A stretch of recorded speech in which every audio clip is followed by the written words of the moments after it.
FMP v AUNZ sounds like a bit of a rap battle, doesn't it? God, I hope so. Love to see it. I would love to see that moustache again because it is glorious.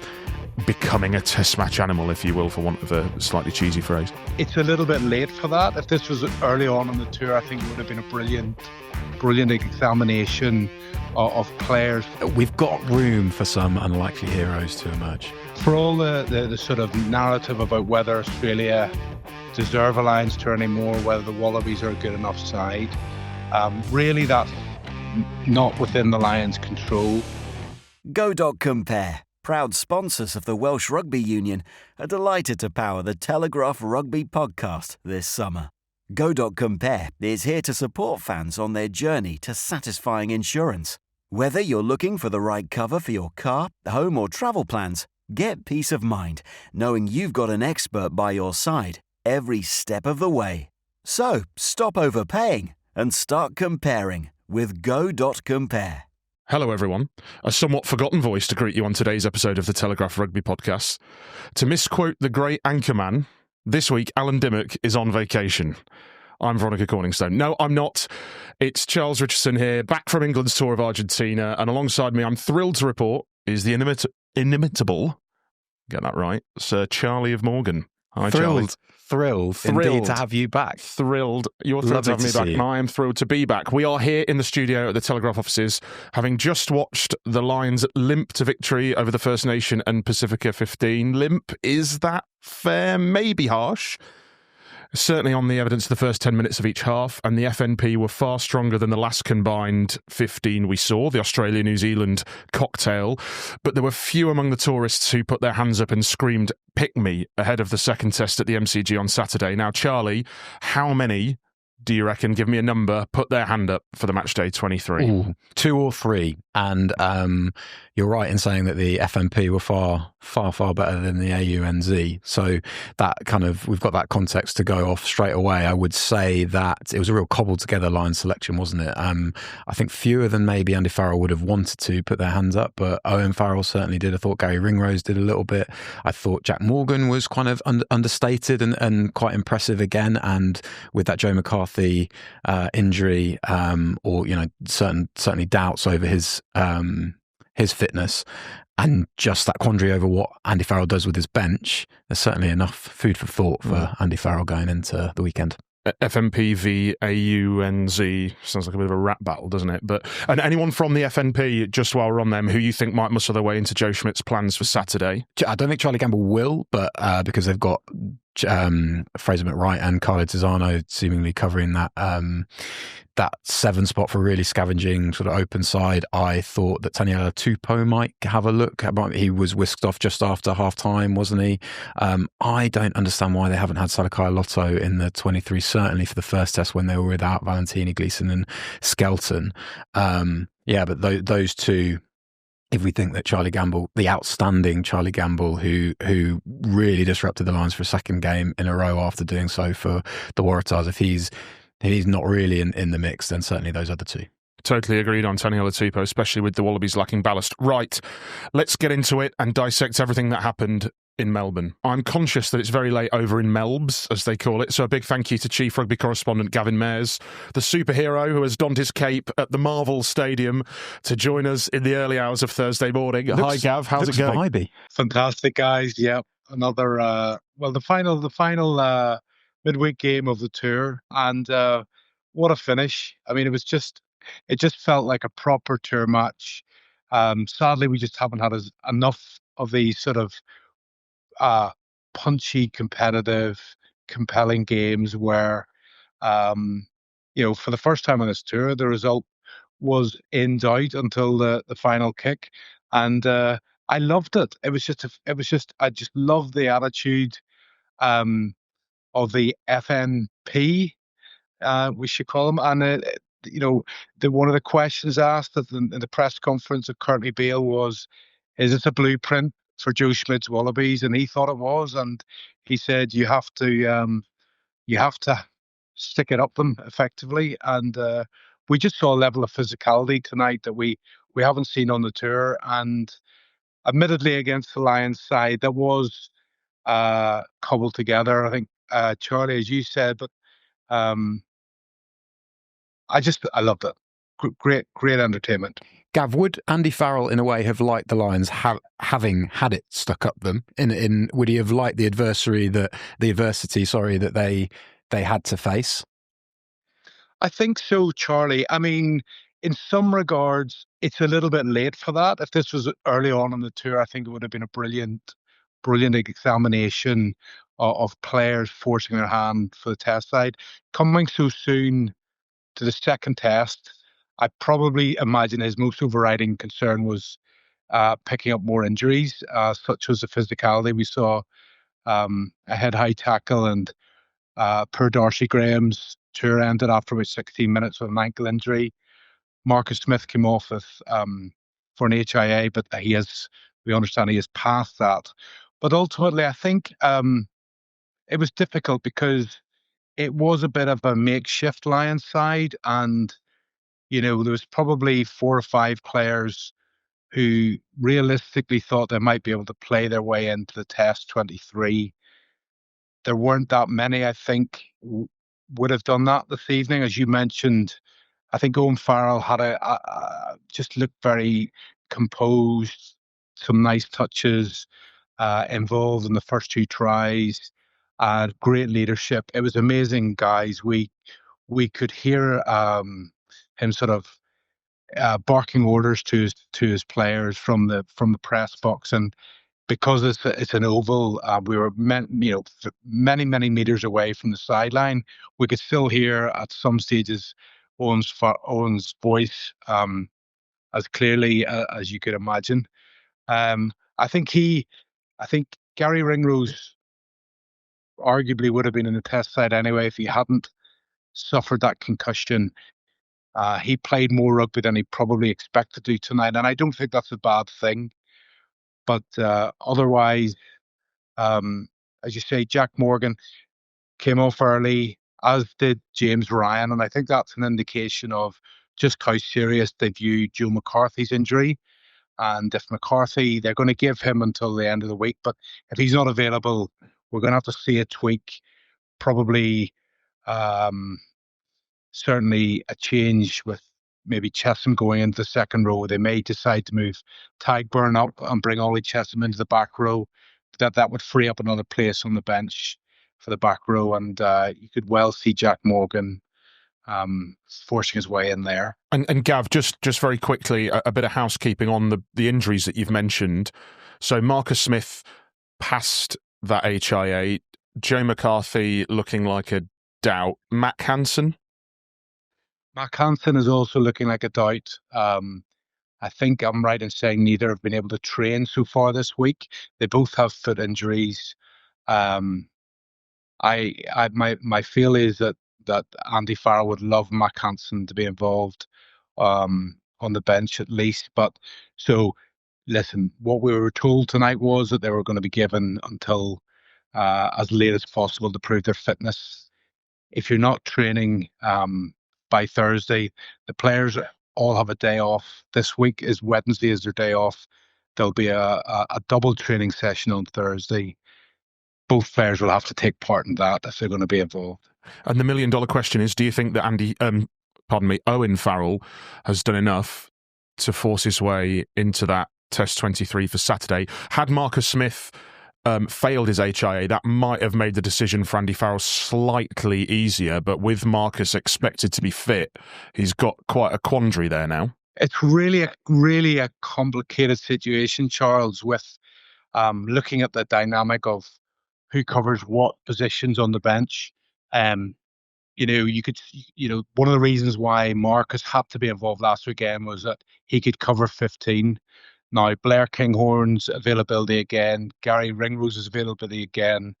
There's a question whether Andy Farrell resorts to an All-Ireland midfield, even though the Scottish midfield did really well in the first test. So, again, the moving parts would be, I think if Owen starts on the bench, I would be surprised if there's a place for Bundy Aki then as well. But overall, I get the sense that he's very, very close. And, he was captain tonight. He's a leader. This is, there's a lovely quote from Andy Farrell at the press conference saying this Saturday is going to be the biggest game of their lives. They're expecting a big reaction from the Wallabies, and the chance to make history by winning the series here on Saturday. Drawing on someone's experience of Owen Farrell on his 4th tour, having won here 12 years ago, must be a big attraction to his father. Speaking of his father, Gav, are you getting a sense of the standing of this game and this tour and this Test series, particularly in the career of Andy Farrell, the coach? It's high up the kind of the list of whatever he's been involved in too. Absolutely, Charlie. I mean, one thing that has struck me observing Andy Farrell all the way through this process is just how much the Lions means to him. And it might surprise some people who see him maybe coming from a rugby league background. He wasn't brought up loving the Lions. He wasn't brought up loving rugby union, but he has certainly come to love rugby union. And having been involved in 2013 and 17 Lions tours as an assistant coach, you can really sense how much of an honour it is for him to have this job as head coach. Sees it as a huge honour, but also understands it comes with huge responsibility as well. And I think he was asked last week about the match he played in for Wigan against Brisbane Broncos as an 18-year-old, and Wigan remarkably won that game to win the World Club Championship in Rugby League. And the Australian reporter asked whether this would cap that, and he said it would. And when you think what that match would have meant for him as a player, probably his first away trip with Wigan, and winning the World Club Championship, this he feels in the moment is bigger. And I think for all the sort of narrative about whether Australia deserve a Lions tour anymore, whether the Wallabies are a good enough side, really that's not within the Lions' control. They are here to win a Test series. They don't win too many, and I think he will see that if they can finish the job on Saturday, that's probably the biggest thing that he's done. And he's achieved a lot, as we know, with Ireland, but this really would, I think, be something he regards as an absolute career highlight. And just finally, I just want to ask about the back three and the back three today and what we might see on Saturday. Owen, the selection of Owen and the debate around Owen, as you've suggested, Gav, does come into play there a little bit. Blair Kinghorn didn't necessarily have his finest game today in Melbourne. I think that's fair to say, despite the fact that he'd been many people's front runner before the series to start at 15. But then also Hugo Keenan didn't look at the top of his game either in the first Test. Did Kinghorn do enough? Could you envisage maybe an Owen Farrell, Blair Kinghorn replacements bench? So you've got 10, 12, 15 and wing covered.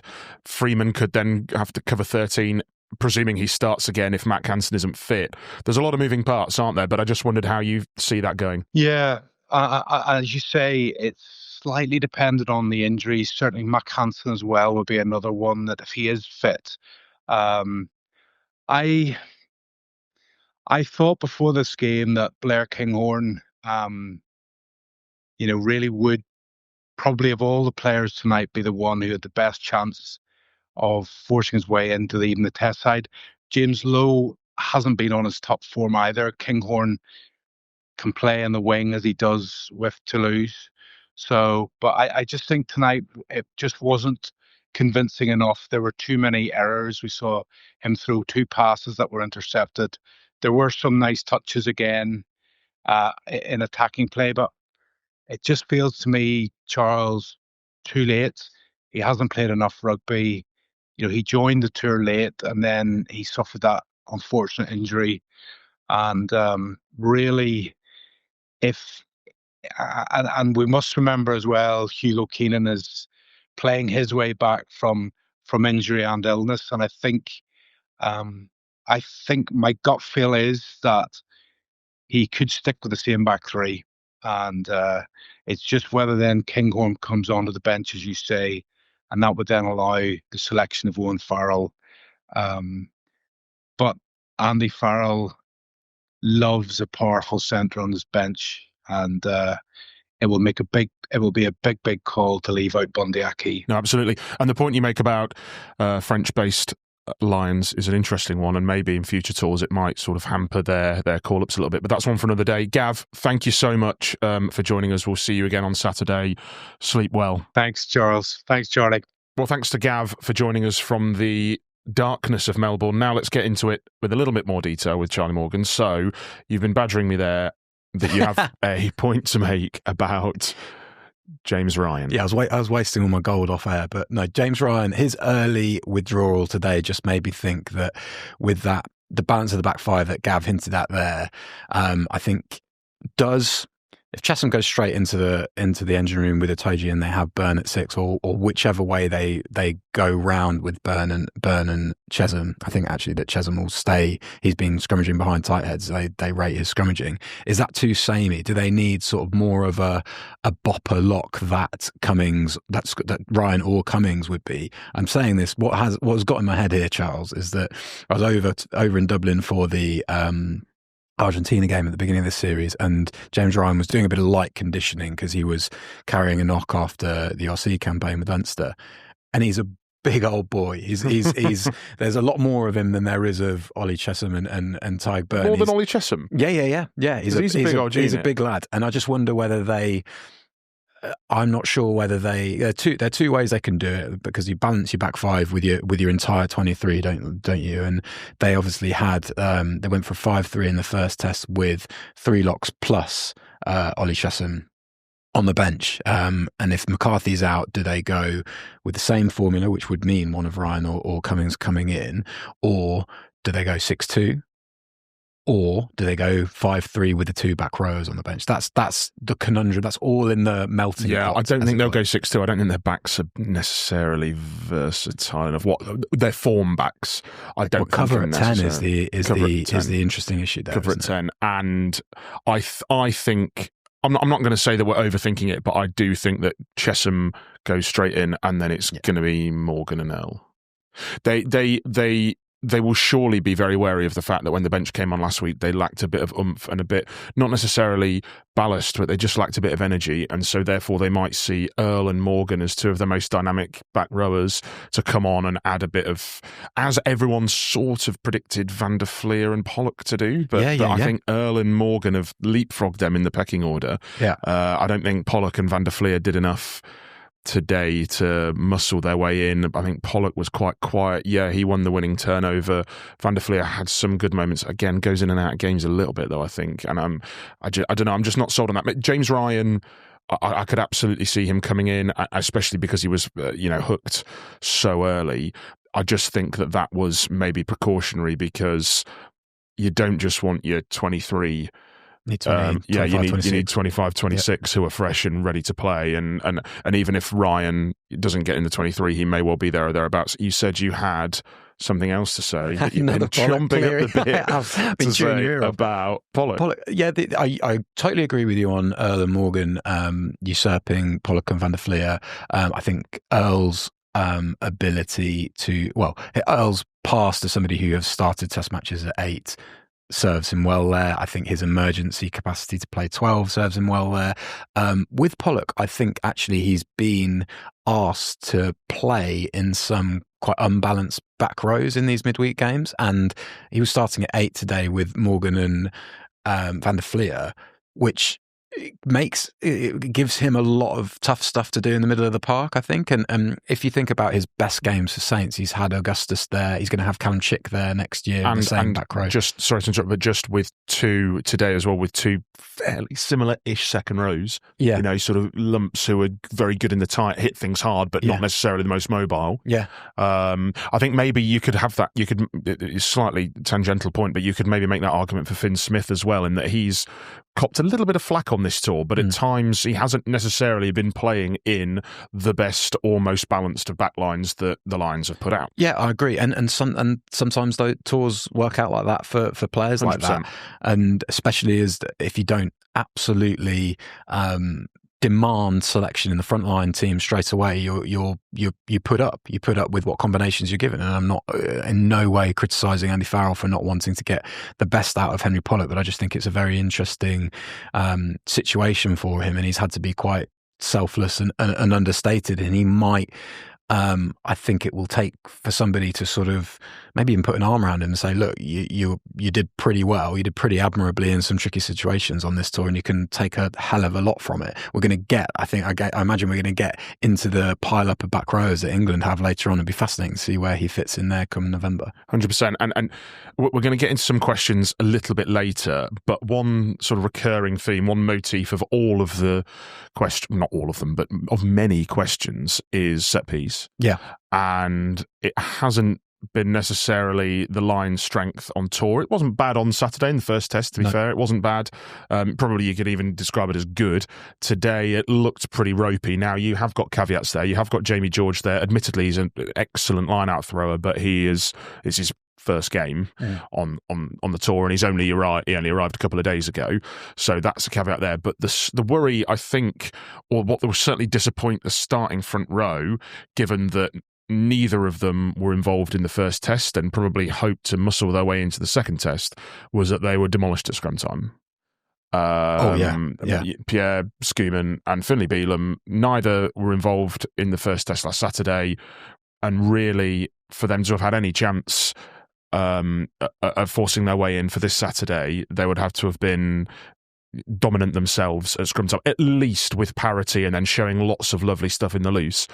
But they've got a bit of a hiding, didn't they? And Schumann had Tupu on toast in the Waratahs game, and that completely flipped, didn't it? And we've said that they had two big locks. It wasn't like they played sort of a couple of hybrid locks, or Marrow, who's very dynamic, very athletic, but maybe not the heaviest. Yeah.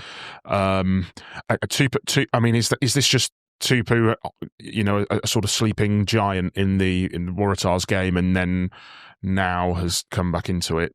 There might be a bit of that. I wonder whether our whole perspective on this Lions scrum was shaped by Argentina, who have gone on to be absolutely pumped by England as well. And maybe that's and the other thing that maybe gives us a favourable view of the Lions scrum is how it's come on really strong late in these tour matches, when these sort of provincial and franchise teams are sort of changing a lot of things up and just aren't able to cope with the Lions' depth.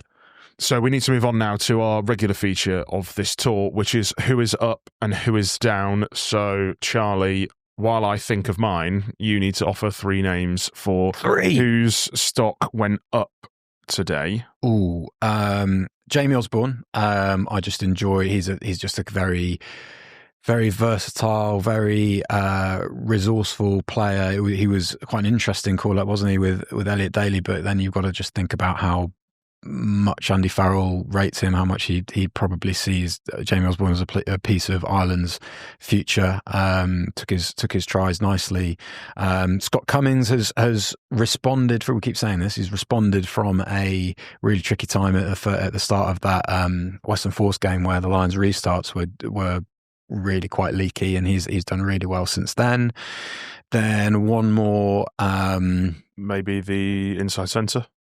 Yeah, he went well, didn't he? He just looked as though there's just a kind of composure and class about him in certain moments. Actually, I really enjoyed watching, and notwithstanding, the FNP had a yellow card in the back three, and then they had Daigunu go off as well, so they had absolute carnage in the back three to start. But the 10-12 axis of Finn Smith and Owen Farrell, will we ever see that again? Well, we will come on to that. We will come on to that. But they teased apart the FNP backline in the first half, in the first quarter, didn't they? Yeah, and not meaning to cover the same ground, I will join you with Jamie Osborne and Owen Farrell. But one person who I did think played really well is Ben White, and I don't necessarily think that he will force his way into the reckoning for Saturday. I think Alex Mitchell not coming on at all was telling in that regard. But he has surprised me on this tour. He has played better rugby than I was expecting him to play. And I think actually, if there wasn't such a short turnaround ahead of Saturday, he may well have forced his way onto the bench for a test. He certainly could feature in the third test. I mean, if there's a scrum half injury, he will have to. But he might. If they lose on Saturday, the Lions, then they may think we need to make changes here. We need more off the bench. And actually, Ben White might be in slightly better nick than Alex Mitchell at the minute. Yeah, I'd have had him in my initial squad, but I've kept quiet about that because I'd have had him over Thomas Williams, who was subsequently really good. So, very But good who's player. there now? Still fighting. Yeah, exactly, yeah. Right, and who's down then? I think we'll probably both, without wanting to put words into your mouth, I think we'll probably both go with Blair Kinghorn, wouldn't we? Not necessarily that he had an absolute stinker or is a bad player, but he certainly had a first half to forget. And I think it was just the underwhelming nature of his performance, given that I think we thought that fullback was up for grabs. It's always seemed up for grabs the whole tour. It still seems up for grabs now, and no one really wants to sort of grab it by the scruff of the neck, do they? Yeah, absolutely. I mean, across that back three, maybe. It seems to be that if you're, you either want, from the reaction I've seen, you either want James Lowe or Tommy Freeman dropped, depending on your sort of outlook, but we understand that Matt Canson, as Gav was sort of filling us in on, is struggling to sort of breach that back three. Duan van der Merwe just hasn't been convincing.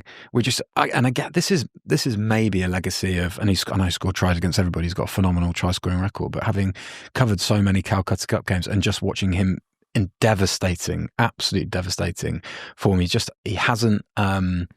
hasn't been as devastating. He's still scored a lot of tries, but he's been targeted defensively, positionally a bit. And I think because he isn't as rounded a player as others, and he is prone to errors, if he's not giving you that total devastation ball in hand, he's not in the selection picture. The only way that he gets in the selection picture is if he's on the absolute top of his game, ball in hand, causing havoc to the defences, because defensively and sometimes skill level, he can let him down. He doesn't really bring a kicking game either. Jeremy's typed out penalties for James Ryan, which we should acknowledge. I know I've bigged up his case for test involvement, but he got a yellow card. He did get a yellow card. There were a few penalties, and obviously the scrummaging penalties as well. Beelum, I think, was pinged 3 times, so that's really tricky for him, and that really helped.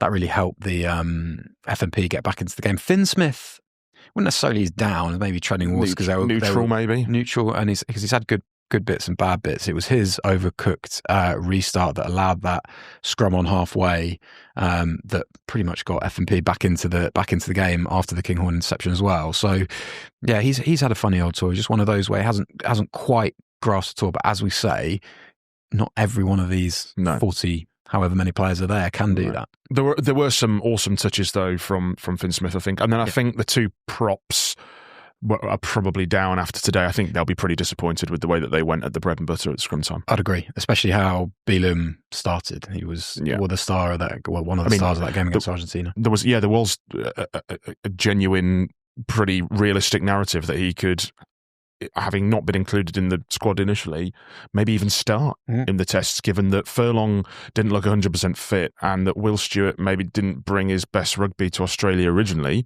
whereas now on today's showing, he is comfortably third choice, you say. Right, well, that's all about that. Next, we're going to talk about England. Good choices lead to great moments. Like when a clever dummy pass leads your team over the try line to victory. Making a savvy move and finding the insurance for you can feel like a win. Go.compare can help you take control of your financial decision-making. Get quotes in minutes and switch to more satisfying cover with confidence. It's your safety net. Sorted. Rugby teams don't run the same moves week in, week out, so you shouldn't just let your insurance auto-renew out of habit. Explore your options and see if you can score an even better deal.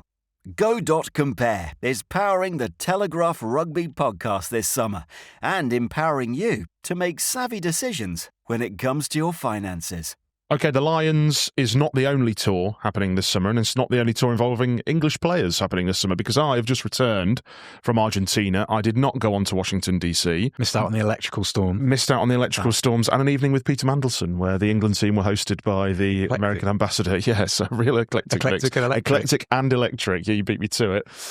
Where I watched England win both of their tests against Argentina in pretty impressive fashion, I would say. What do you want to know? In your interview, in your pre-tour interview with Steve Borthwick, he said that he wanted to unearth test match animals, didn't he? He did. Define test match animal and tell me who emerged as one.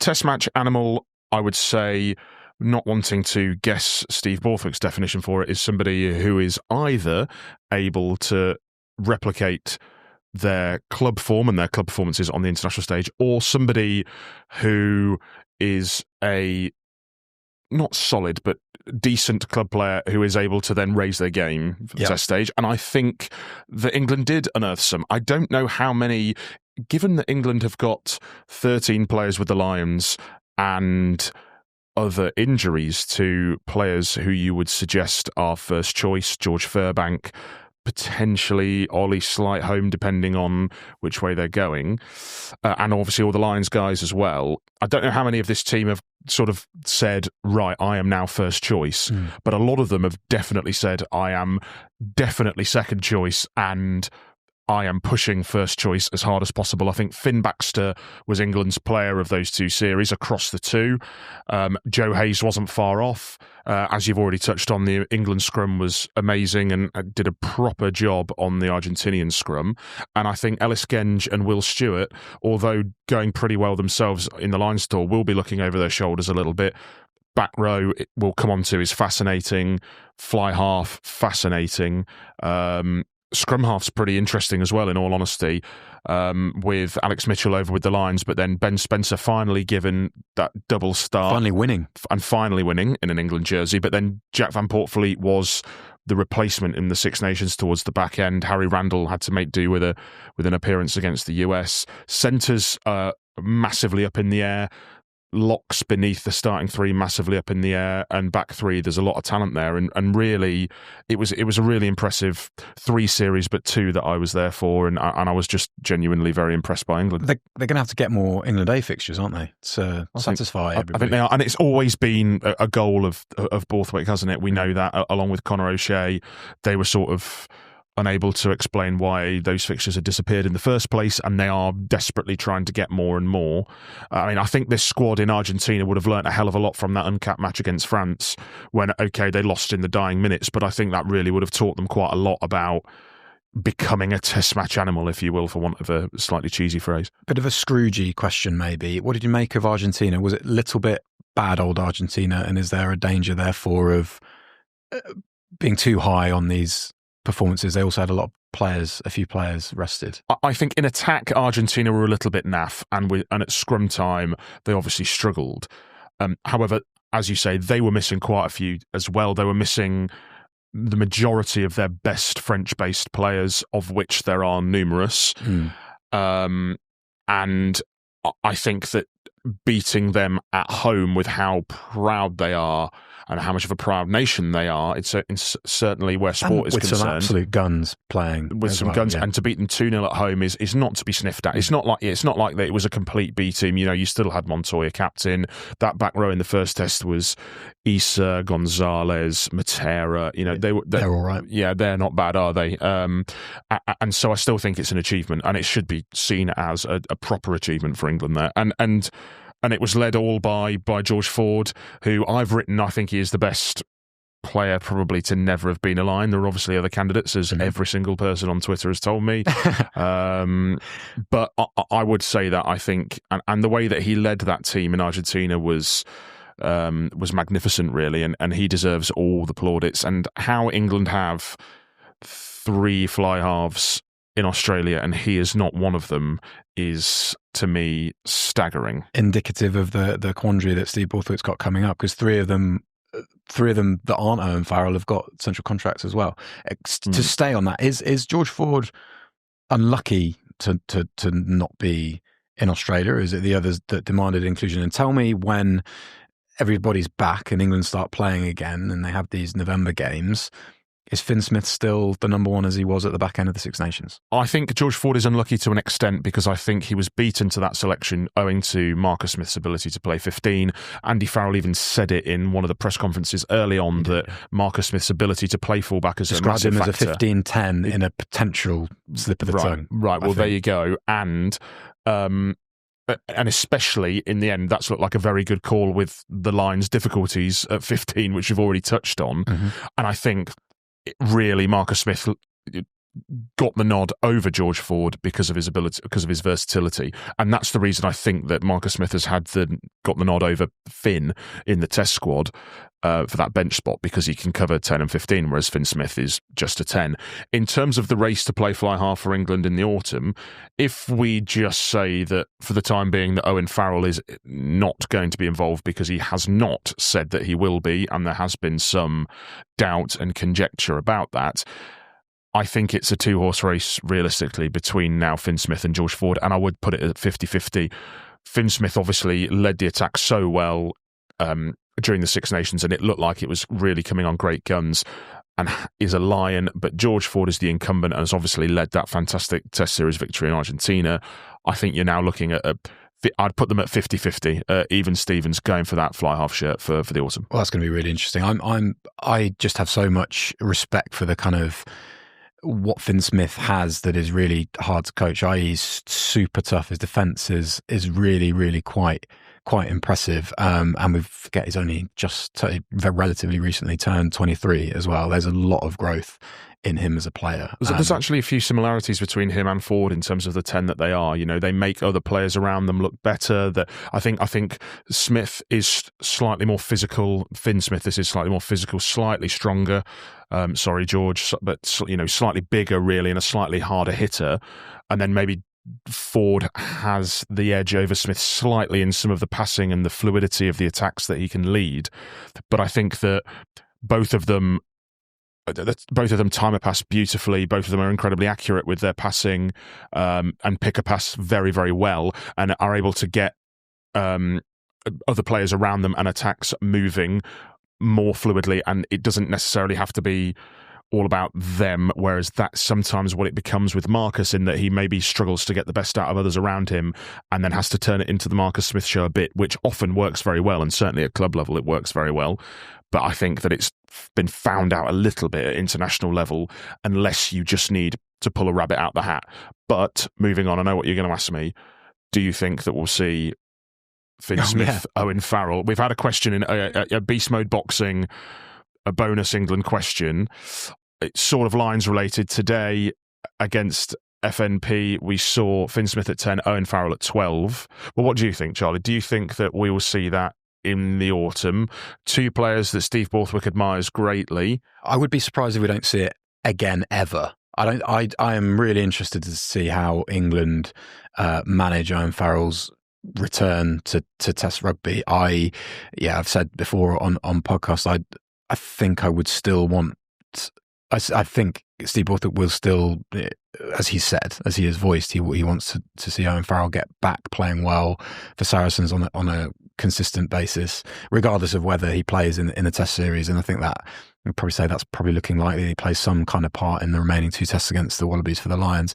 And I think you're probably, if he comes back into the England fold, you're probably going to see him in the same 23 as Finn Smith. I wonder whether they, as you've just kind of, suggested there a little bit, I'd be surprised maybe if they start a game as a 10 and 12, but I could certainly see that happening over the 80 minutes. Your thoughts?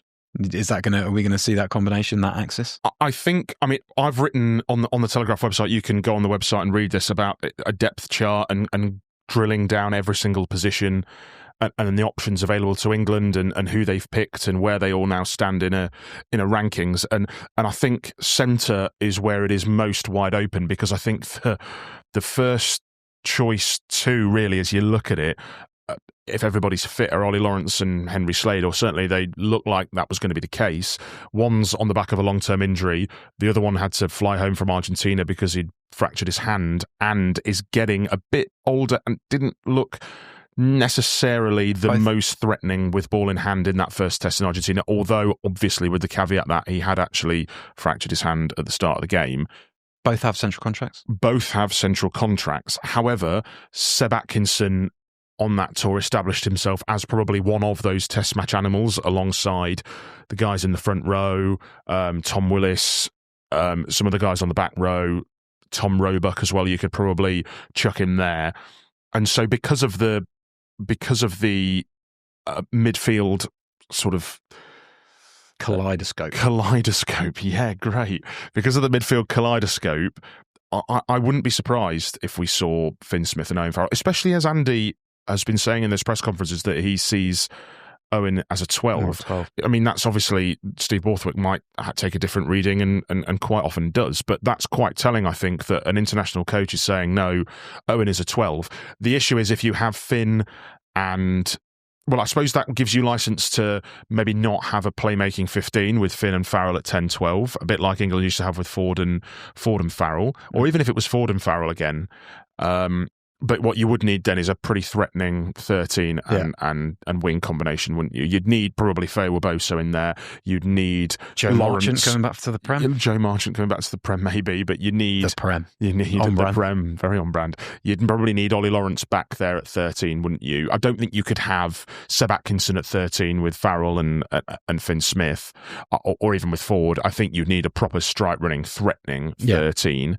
And with a pretty threatening wing defence, good laterally in defence. So Farrell in my depth chart is down as the fourth choice and fifth choice, a fourth choice 10 and fifth choice centre. I've got him as, which I think that is based not necessarily on his form for the Lions, but based maybe on his club form for last year, how others have gone, and also the fact that at this moment in time we don't actually know if he's going to play for England or not. So there's a lot up in the air with Farrell. I think it's probably fair. I can't plug this depth chart enough to absolutely get on the Telegraph website and give it a read, but talk to me about the back row. I mean, what a remarkable area of strength for Steve Borthwick. He's finished games with 5 back rowers, finished test matches with 5 back rowers on the pitch, suggests that it's an area that you want to leverage.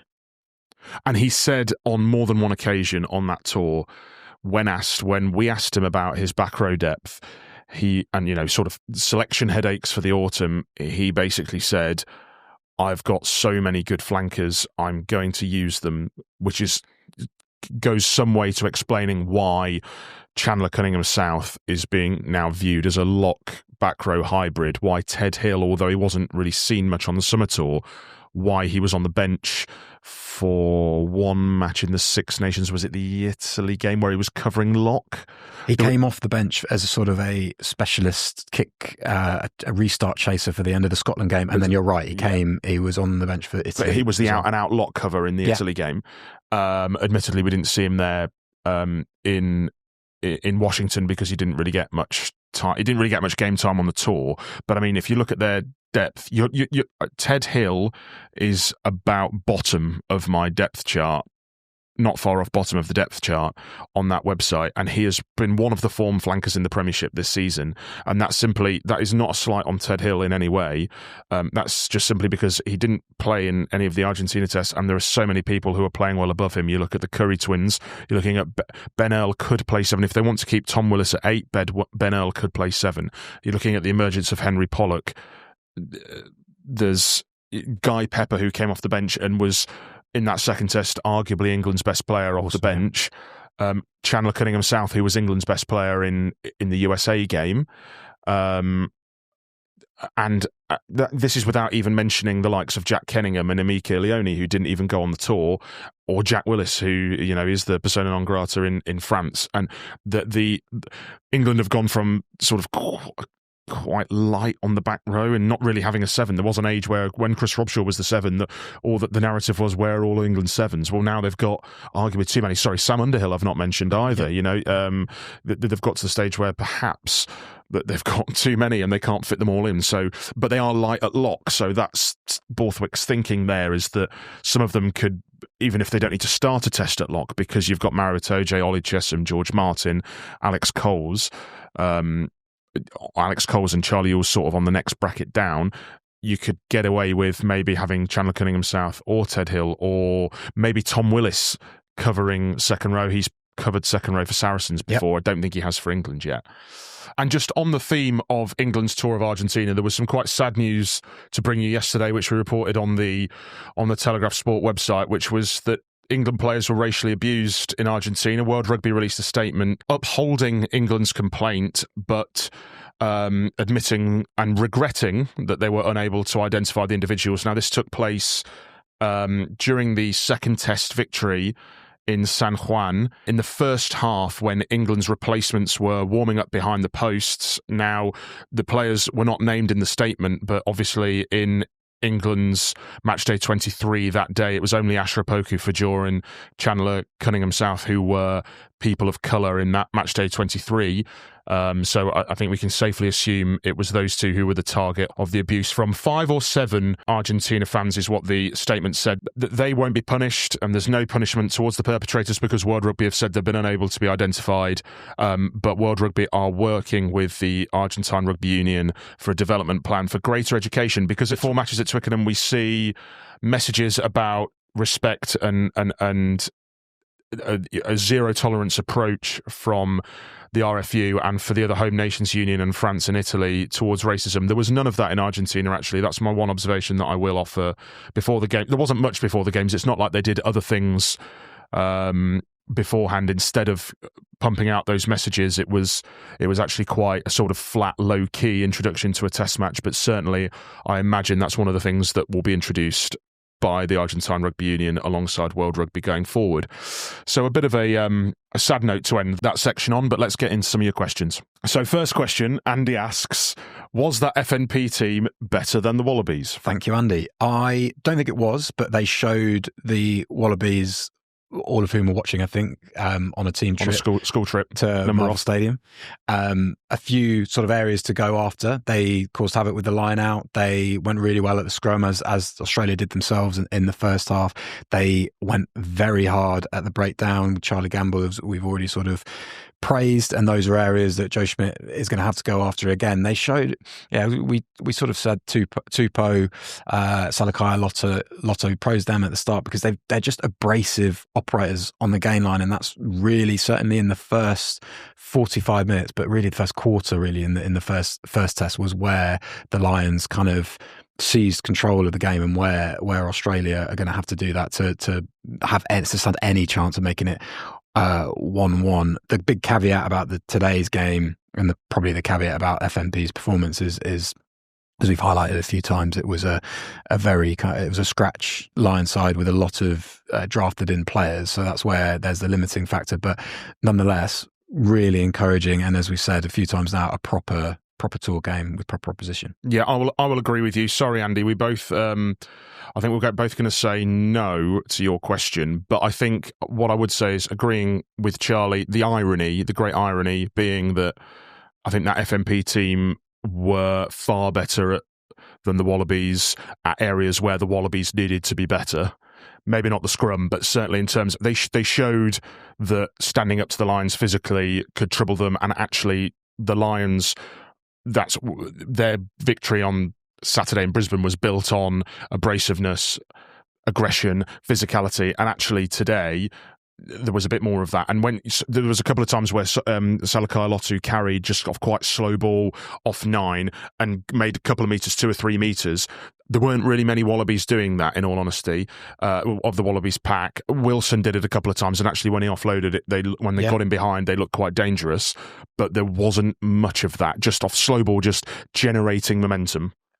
It's tongue in cheek, I think, whenever we highlight sort of scuffles and handbags that go on in games. But is there something in the FNP side standing up to the Lions in those exchanges too, and showing a bit of togetherness, which I didn't necessarily see a lot of from the Wallabies? There was sort of that half-hearted sort of episode in the first test where Harry Potter was sort of chucked out of the way by Jack Conan, and Joe McCarthy shoved one of the Aussie locks, and it was sort of diffused really quickly with the Lions looking quite sort of chest out and dominant, which just, that's not a sort of scene you see in these test series. No, we haven't quite had our iconic moment yet, have we? No. We haven't had, I don't know, George North picking up Folau, or even more to your point, Darcy Swain versus Johnny Hill. No, we haven't had that. And I mean, and it's also telling, I think, that the one Lion involved in that certainly earlier scuffle today was Owen Farrell, sort of their one-man band on his own. Well, let's go into that really quickly, because I think it's semi-significant, really. Darcy Graham got shoved